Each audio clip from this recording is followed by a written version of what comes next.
And good evening. Thanks for joining us. We'll get to those stories in just a few minutes.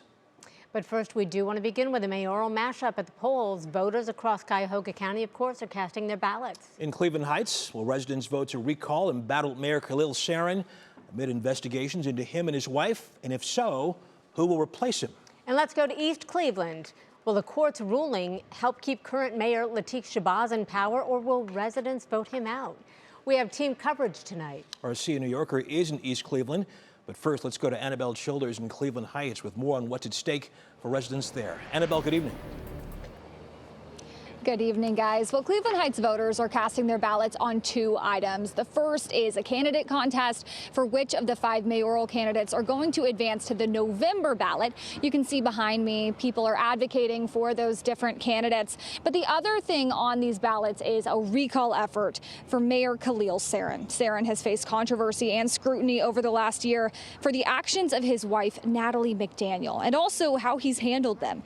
McDaniel is accused of making anti-Semitic comments, creating a hostile work environment in City Hall, and she was just indicted on criminal trespassing charges after allegedly breaking into a neighbor's home.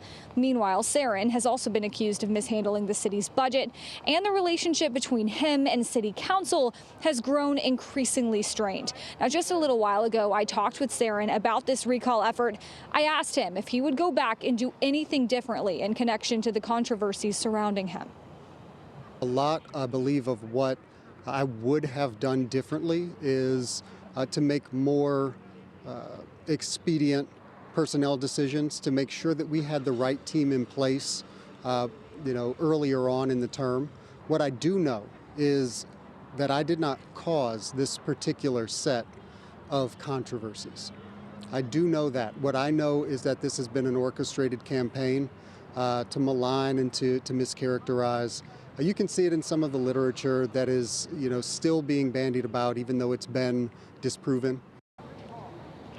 Now, the group of Cleveland Heights residents working to recall Seren argues the mayor is harming the city and he needs to be removed now so that the city can move forward and focus on other issues. If this recall effort passes, Mayor Seren will be removed as mayor as soon as the votes are certified. Then Cleveland Heights City Council President Tony Kuda would fill in to his role through the end of his term in January. And today I asked the Cuyahoga County Board of Elections for an indication on when we might get these results. They told me they're estimating around 10 or 11. They say even though this is a smaller election, the closing process for the polls and getting all of the ballots to the tabulation center, that still takes the exact same amount of time. So those are the factors we're waiting on before we're going to know the outcome of both of these issues. Okay, Annabelle Childers in Cleveland Heights, thank you. We'll check in with you at 7 o'clock.